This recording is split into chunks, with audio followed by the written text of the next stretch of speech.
샬롬 로주 읽어주는 지혜입니다. 오늘은 1월 9일 화요일 로중입니다. 주께서 세상 끝까지 심판하시고 그의 왕들에게 힘을 실어주실 것이다. 사무엘상 2장 10절. 보라, 세상 죄를 지고 가시는 하나님의 어린 양이다. 요한복음 1장 29절. 다가오는 하늘을 바라보는 하루 보내세요. 샬롬 하울람. 오늘 함께 읽은 가르침의 본문은 세례 요한이 예수님을 보고 한 이야기입니다. 보라, 세상 죄를 지고 가시는 하나님의 어린 양이다. 우리는 이 본문을 오랜 시간 동안 교회에서 나 개인의 죄, 사사로운 죄를 이야기하는 것으로 배웠습니다. 나를 용서하신 분. 그러니까 자기 자신의 내면을 들여다보면 부끄러운 것들, 윤리적으로 잘못한 것들, 이런 것들이 많잖아요. 그러니까 그런 거를 위해 예수님이 이 땅에 오셨고 십자가에 달려 죽으신 것은 그런 죄를 사하시기 위함이다. 대속하시기 위함이다. 이렇게 우리는 교회에서 배워왔습니다. 그런데 기독교는 초창기부터 개인이 아닌 공동체적인 구원을 이야기했습니다. 이것은 선대 종교인 유대교로부터 온 생각입니다. 유대교는 개인의 구원을 이야기하는 종교가 아니에요. 민족의 구원, 공동체의 구원을 이야기하는 종교입니다. 하나님께서 이스라엘을 회복시킬 것이다.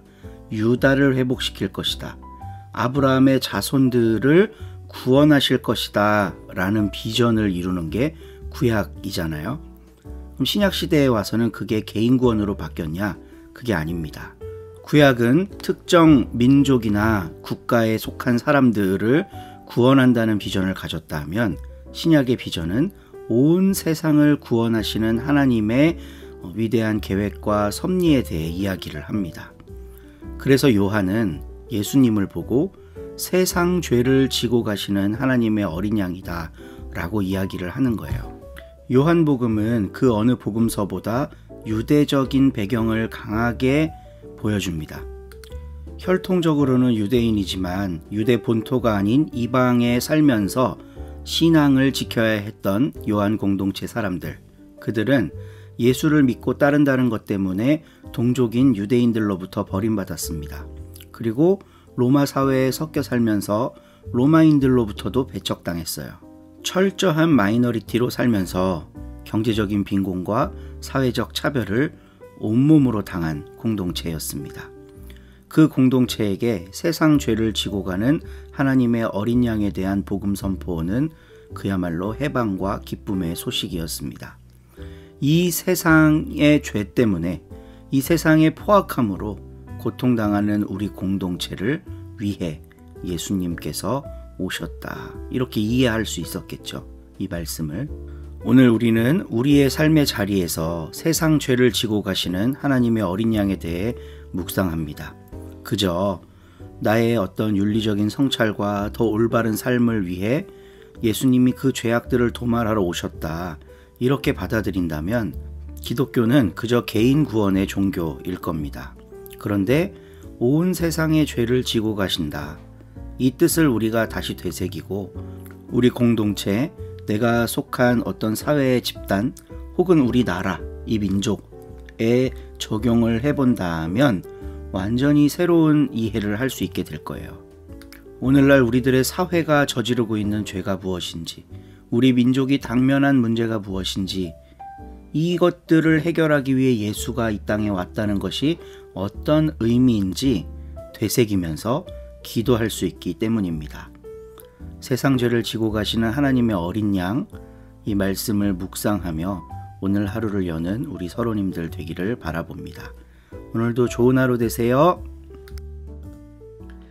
7장. 예수께서는 이 모든 말씀을 사람들에게 들려주신 뒤에 가파르나움으로 가셨다. 마침 그때 어떤 백인 대장의 종이 중병으로 거의 죽게 되었는데 그는 주인이 대단히 아끼는 종이었다. 백인 대장이 예수의 이야기를 듣고 유다인의 원로 몇 사람을 예수께 보내어 집에 오셔서 자기 종을 살려주십사 하고 간청하게 하였다. 그래서 그들은 예수께 와서 간곡히 부탁드리기를 그 백인 대장은 도와주실 만한 사람입니다. 그는 우리 민족을 사랑할 뿐만 아니라 우리에게 회당까지 지어주었습니다 하였다. 이 말을 들으시고 예수께서는 그들과 함께 가셨다. 백인 대장의 집에서 그리 멀지 않은 곳에 이르렀을 때에 백인 대장은 친구들을 시켜 예수께 전가를 보냈다. 주님, 수고롭게 오실 것까지 없습니다. 저는 주님을 제 집에 모실 만한 사람이 못되며 감히 주님을 나가 뵐 생각을 못하고 있습니다. 그저 한 말씀만 하십시오. 그러면 제 종이 낫겠습니다. 저도 남의 밑에 있는 사람입니다만 제 밑에도 부하들이 있어서 제가 이 사람더러 가라 하면 가고 또 저 사람더러 오라 하면 옵니다. 또 제 종에게 이것을 하라 하면 합니다. 예수께서 이 말을 들으시고 감탄하시며 따라오는 군중을 돌아다 보시고 잘 들어두어라. 나는 이런 믿음을 이스라엘 사람에게서도 본 일이 없다 하고 말씀하셨다. 심부름 왔던 사람들이 집에 돌아가 보니 종은 이미 깨끗이 나아 있었다. 얼마 뒤에 예수께서 나인이라는 동네로 가시는데 제자들과 많은 사람들도 함께 따라갔다. 예수께서 성문 가까이 이르렀을 때에 마침 죽은 사람을 메고 나오는 장례 행렬과 마주치시게 되었다. 죽은 사람은 어떤 과부의 외아들이었고 동네 사람들이 큰 떼를 지어 과부와 함께 상여를 따라오고 있었다. 주께서는 그 과부를 보시고 측은한 마음이 드시어 울지 마라 하고 위로하시며 앞으로 다가서서 상여의 손을 대시자 메고 가던 사람들이 걸음을 멈추었다. 그때 예수께서 젊은이여 일어나라 하고 명령하셨다. 그랬더니 죽었던 젊은이가 벌떡 일어나 앉으며 말을 하기 시작하였다. 예수께서는 그를 그 어머니에게로 돌려주셨다. 사람들은 모두 두려움에 사로잡혀 하느님을 찬양하며 우리 가운데 위대한 예언자가 나타나셨다고 말하기도 하였고 또 하느님께서 자기 백성을 찾아와 주셨다고 말하기도 하였다. 예수의 이 이야기가 온 유다와 그 근방에 두루 퍼져나갔다. 요한의 제자들이 이 모든 일을 요한에게 알렸다. 그래서 요한은 자기 제자 2사람을 불러서 주님께 보내어 오시기로 되어 있는 분이 바로 선생님이십니까? 그렇지 않으면 우리가 또 다른 분을 기다려야 하겠습니까? 하고 묻게 하였다. 그 2사람이 예수께 가서 세례자 요한이 저희를 선생님께 보내면서 오시기로 되어 있는 분이 바로 선생님이십니까? 그렇지 않으면 우리가 또 다른 분을 기다려야 하겠습니까? 하고 물어보라고 하십니다. 하고 말하였다. 바로 그때 예수께서는 온갖 질병과 고통과 마귀에 시달리는 많은 사람들을 고쳐주시고 또 많은 소경들의 눈도 뜨게 해주셨다. 그래서 예수께서는 요한의 제자들에게 이렇게 대답하셨다. 너희가 보고 들은 대로 요한에게 가서 알려라. 소경이 보게 되고 저른바리가 제대로 걸으며 나병 환자가 깨끗해지고 귀머거리가 들으며 죽은 사람이 살아나고 가난한 사람이 복음을 듣는다. 나에게 의심을 품지 않는 사람은 참으로 행복하다. 예수께서는 요한의 제자들이 떠나간 뒤에 요한을 두고 군중에게 이렇게 말씀하셨다. 너희는 무엇을 구경하러 광야에 나갔었느냐? 바람에 흔들리는 갈대냐? 아니면 무엇을 보러 나갔었느냐? 화려한 옷을 입은 사람이냐? 화려한 옷을 입고 사치스럽게 사는 사람들은 왕궁에 있다. 그렇다면 너희는 무엇을 보러 나갔었느냐? 예언자냐? 그렇다.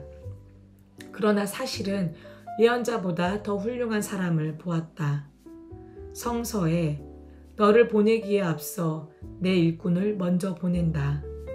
그가 네 갈 길을 미리 닦아 놓으리라. 하신 말씀은 바로 이 사람을 가리킨 것이다. 사실 여자의 몸에서 태어난 사람 중에 세례자 요한보다 더 큰 인물은 없다.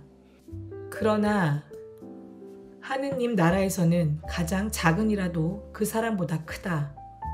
모든 백성들은 물론 세리들까지도 요한의 설교를 듣고 그의 세례를 받으며 하느님의 뜻을 받아들였으나 바리사이파 사람들과 율법학자들은 요한의 세례를 받지 않고 자기들에 대한 하느님의 뜻을 받아들이지 않았던 것이다. 예수께서 또 말씀하셨다. 이 세대 사람들은 무엇에 비길 수 있을까? 도대체 무엇과 같을까? 마치 장터에서 편갈라 앉아 서로 소리 지르며 우리가 피리를 불어도 너희는 춤추지 않았고 우리가 곡을 하여도 너희는 울지 않았다 하는 아이들과 같다. 너희는 세례자 요한이 와서 빵도 먹지 않고 포도주도 마시지 않으니까 저 사람은 미쳤다 하더니 사람의 아들이 와서 먹기도 하고 마시기도 하니까 보아라 저 사람은 즐겨 먹고 마시며 세리나 죄인들하고만 어울리는구나 하고 말한다. 그러나 하느님의 지혜가 옳다는 것은 지혜를 받아들인 모든 사람들에게서 드러난다. 예수께서 어떤 바리사이파 사람의 초대를 받으시고 그의 집에 들어가 음식을 잡수시게 되었다. 마침 그 동네에서 행실이 나쁜 여자가 하나 살고 있었는데 그 여자는 예수께서 그 바리사이파 사람의 집에서 음식을 잡수신다는 것을 알고 향유가 든 옥합을 가지고 왔다. 그리고 예수 뒤에 와서 발치에 서서 울며 눈물로 그 발을 적시었다. 그리고 자기 머리카락으로 닦고 나서 발에 입맞추며 향유를 부어드렸다.